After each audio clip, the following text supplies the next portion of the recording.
Welcome to another edition of the Official Jets podcast, powered by Amazon Web Services. Ethan Greenberg, Eric Allen. The Jets coaching search is over. 10:20 p.m. Thursday, January 14th. The New York Jets tweeted that Robert Saleh has agreed in principle to become the 20th head coach of the New York Jets. Yeah, it's an exciting time for the organization, for Robert Saleh, who gets his first head coaching gig with the green and white. Of course, most recently, he has been the San Francisco 49ers defensive coordinator the past 4 years. But you look at his background, really worked his way up in National Football League circles, considered a great teacher, an excellent communicator, an outstanding motivator, checked so many of the boxes the Jets had when they started this. And I was not surprised at all to hear that, you hear from media circles that Joe Douglas, who had never previously met Robert Saleh before, those guys hit it off immediately. Yeah, and I think there's been a couple people out there that are like, well, now the Jets are fully rocking the ball duo between Joe Douglas and Robert Saleh, and an intimidating duo as well. But I think that when you look at what Joe Douglas and Christopher Johnson described as to what they were looking for, I think Saleh checks almost all of the boxes that come to my mind. I mean, when you think of a CEO type, seems like that guy brings energy. Everyone that used to play for Saleh has great things to say about him. I mean, Richard Sherman tweeted about him. Joe Staley, who's not even on the defensive side of the ball, he's the 49ers left tackle for so many years. He tweeted great things about him. Robbie Gould, the kicker, tweeted great things about him. Then you roll on with the media and how and what they think of the hire. I mean, right now, as we record this on Friday, January 15th, obviously there's ball left to be played. He hasn't coached a single down for the Jets. It still needs to become official as we record this, but so far it seems like this is a home run hire. Well, yeah, we don't want to get ahead of ourselves. Like you said, you got to put pen to paper, and we'll have to see if he docu-signs or signs in person. And the other point of the matter is, it's early to say it's a home run hire, but it's not too early to say that the Jets got exactly who they wanted. They interviewed 9 people in all, casting a wide net. 2 people came to one Jets drive. That was Saleh, and then Titans offensive coordinator Arthur Smith. And a couple hours, in fact, after Smith finished up his interview, we heard the news that the Jets had reached an agreement with Saleh. And people in the media are saying that he targeted the Jets as well. And Joe Douglas said that when the search began, that I want to find out what this person's vision is for the New York Jets. Who am I getting in a partner? And Saleh, he interviewed with a number of teams throughout this process. So again, both sides picked each other here. And on the surface, it does seem like a perfect fit. 5 of the last 6 Jets head coaches now have been defensive coordinators in the National Football League. So that's just an interesting nugget for you. And you mentioned 20th coach in franchise history. Jets going in a new direction here, but they move quick. They were extensive.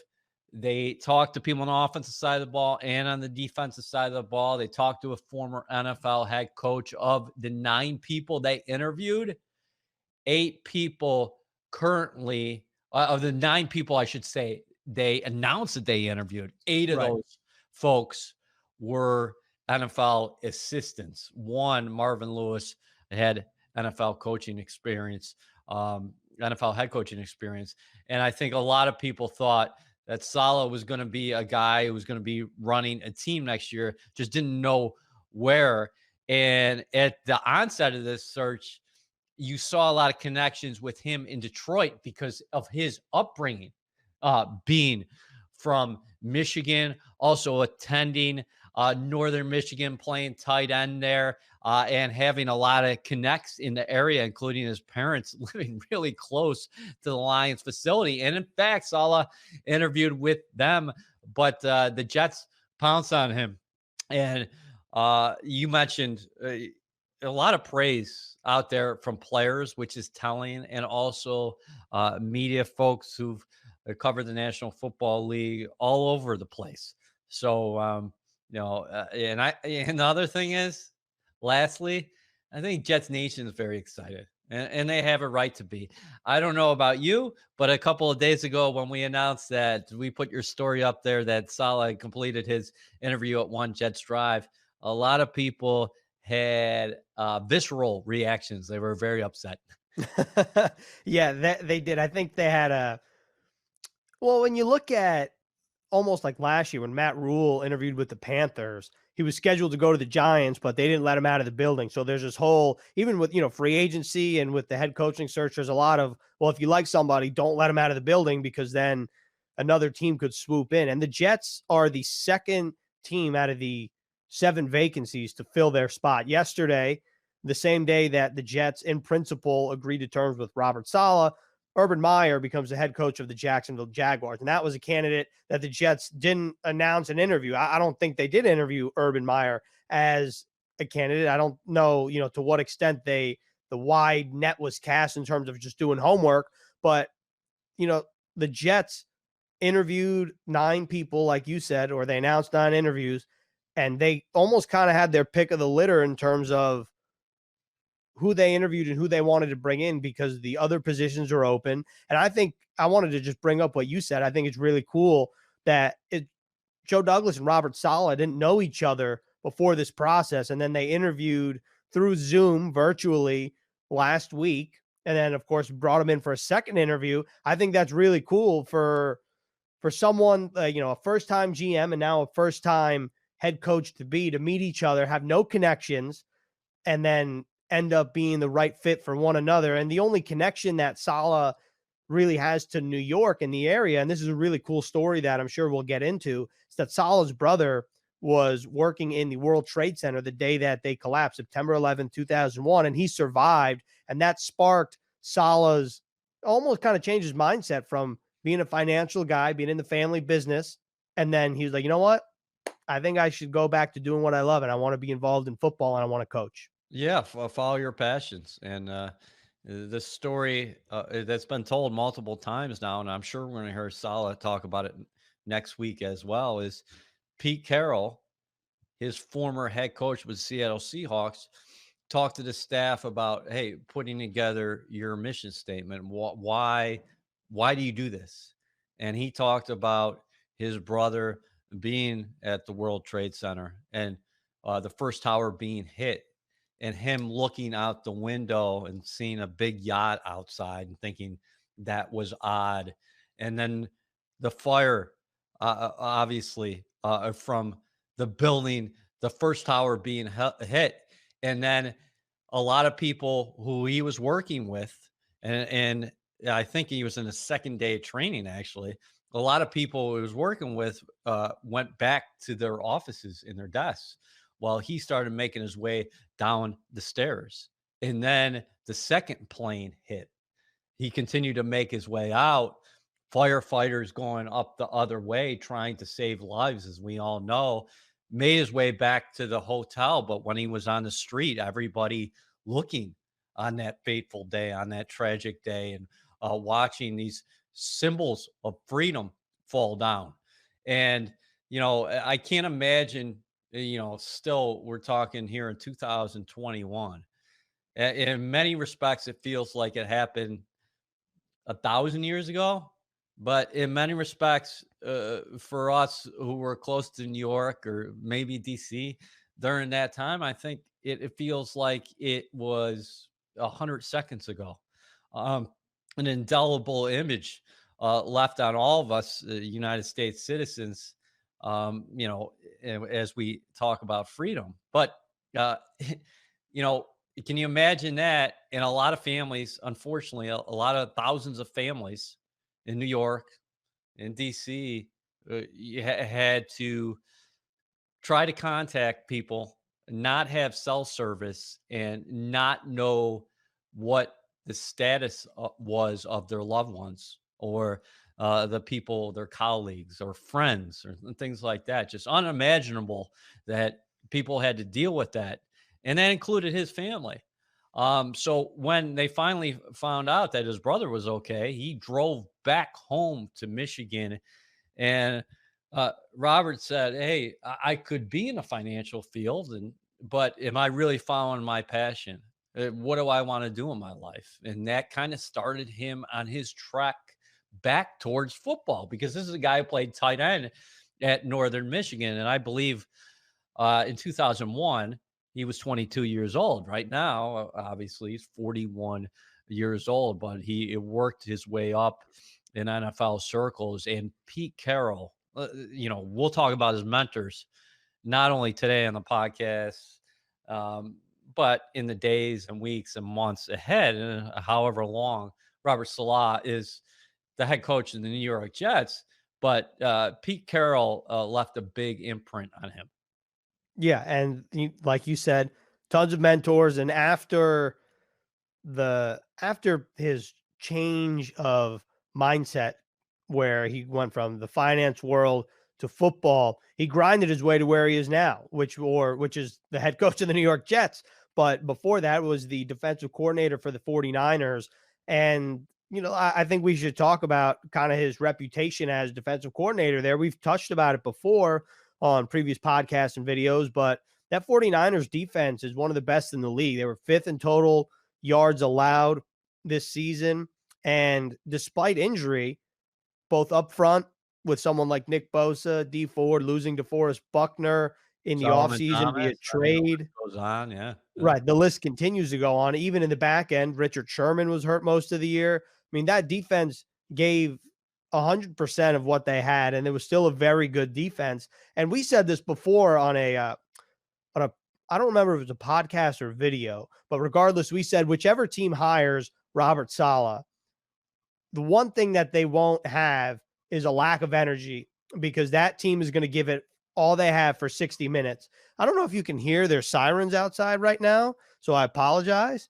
But regardless, I do think that the Jets are in 2021 and so on are going to give a dogfight for 60 minutes. Well, yeah, and there's a couple ways of looking at it, right? Is that I think sometimes we see the passion on the sideline, we see the demonstrative faces, we see him jumping up and down and think, well, that's going to be a carryover to the way he teaches. It's exactly the opposite. Um, the people who've been around him talk about a very thoughtful person. Not saying you can't be thoughtful if you're jumping around, but measured. He treats Mhm. men like men. He doesn't treat them like boys. And I think that's what a lot of players respect about him, is that he talks to you in a calm manner, in a teaching manner. And one of the things the NFL tweeted recently that I just retweeted was Salah talking about how you go about coaching. Everybody's got different strengths, but you have to know what your weaknesses are. Mhm. And also, you have to align yourself with a great staff, so that maybe what your weaknesses, maybe somebody else, it's their strength. So diversity, we use that word a lot. And Salah talks about, yeah, sure, different races, different backgrounds, all those things, but different teaching philosophies. So what we see on game day is you saw him be one way as a defensive coordinator. That doesn't necessarily mean he's going to be jumping up and down on the sideline when he's a head coach, but I imagine he will carry that emotion over, because you are who you are. You have to be the best version of yourself. But in a classroom setting, in a teaching setting, um, I don't want to say mild mannered, but the way the players have talked about him is that, and if you watch his news conferences too, very calm Mhm. on one level, never gets off, and then on game day, that's what you want from guys anyway, because football is such a passionate game and you leave it on the line for 3 hours. But so much goes into Sunday is about what you do inside the classroom, and he is considered to be one of the best teachers in the NFL. And that's one of the big reasons why he's here. He's a communicator, he's a motivator, he's a teacher. And also, when you hear him talk about leadership, that's who I want.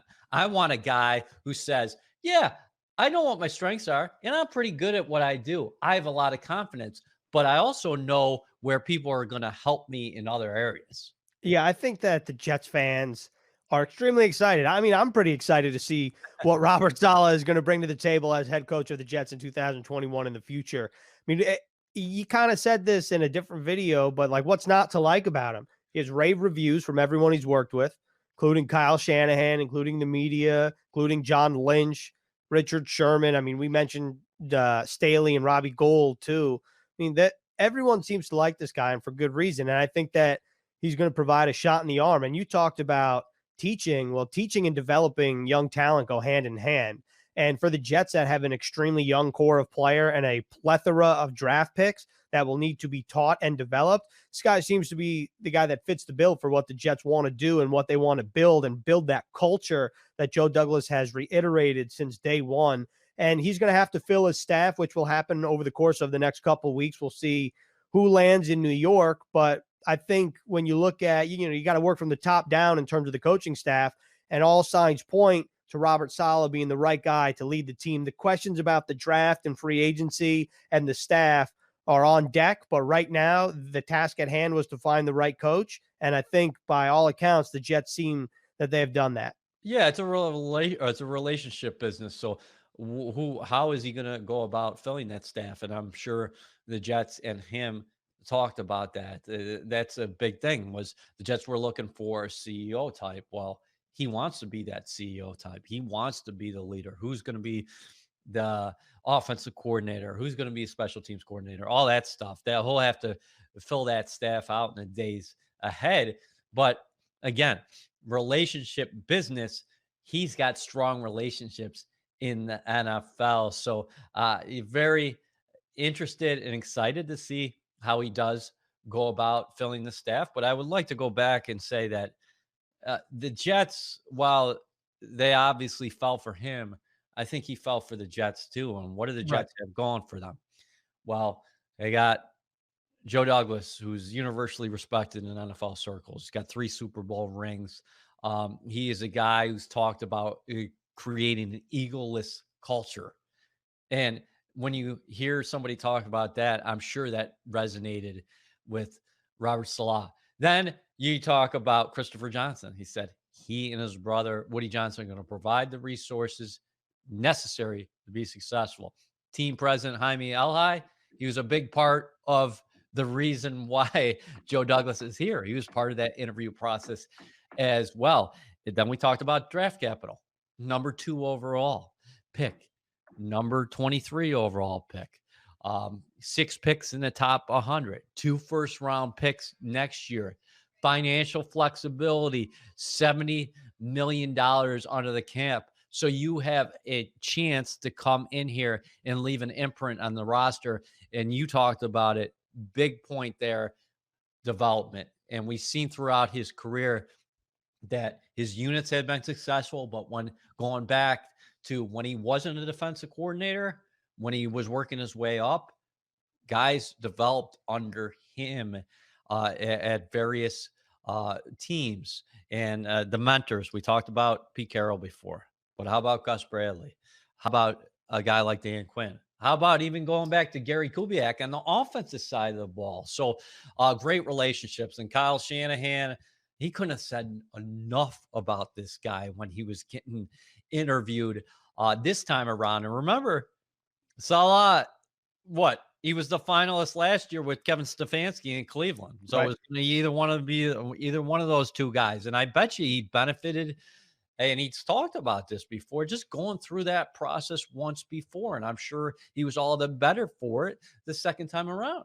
No doubt. You mentioned development and the different players. I just want to point out in San Francisco, Nick Bosa was the rookie of the year, the defensive rookie of the year under his tutelage. And you might be like, oh, well, that's obvious. Number 2 overall pick. And he was a monster at Ohio State. Well, Fred Warner was a 3rd round pick, 70th overall, turned into one of the NFL's best young linebackers. So that's just that, I think, speaks to a little more development than, than maybe the number 2 overall pick does, although there are number 2 overall picks in the past and top 10, top 5 picks who don't pan out. So there's a reason for that, and development is a big part of Robert Saleh's resume. And then I think the other thing that we don't know right now as we record this, is what the Jets defense will look like. We know what the 49ers defense looked like under his tutelage when you think of the 4-3 front and you think of zone heavy schemes. Well, maybe he'll want to bring that to the Jets, or maybe he'll tailor it a little bit based on who the Jets have at the different spots of the defense. So I think that's something that we need to keep an eye out for, because he'll be asked about that, and I'm sure he'll have an answer. And, I think it's kind of a fluid situation in terms of X's and O's right now. Yeah, and what's going to happen on the offensive side of the ball? I mentioned Kubiak before, Kyle Shanahan. Does this mean the Jets move to a run-heavy system with a lot of motion and also a passing game that features a quarterback on the move? You might see that as well. We'll have to see. Yeah, I think that there's a lot of X's and O's questions. And like we said, it's January 15th. Free agency is until March. The draft is until April. So there's a lot of boxes that need to be checked. The first one of the offseason was finding the right coach. The Jets have done that. Then after that, it's his staff. That's to be determined. Then after that, it's free agency, who you want to bring in, who you want to keep, and so on. And then we'll finally get to the draft. It's going to be an exciting offseason for the Jets. We knew that. This is the tip of the iceberg. And I think just based on the reaction of social media, both analysts, both players, fans, everyone seems to be in unison here, where there's no discord.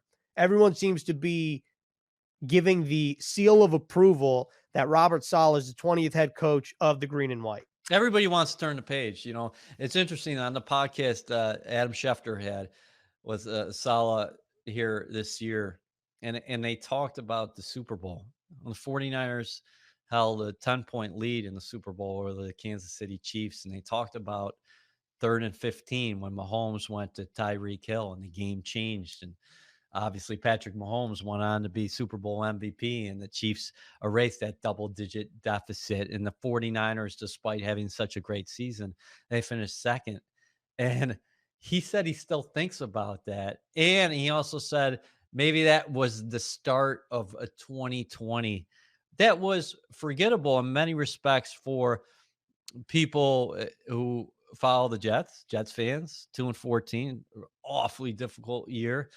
Tough year for the 49ers too, because they ended up finishing 6-10. With that being said, Saleh still was able to overcome those injuries and coach them up, and that was still one of the better units in the National Football League. But it's time to turn that page, and this is a guy who is ready for his head coaching opportunity, and we'll have to see how successful he is. But if you're a Jets fan, you're awfully encouraged about the structure of this organization.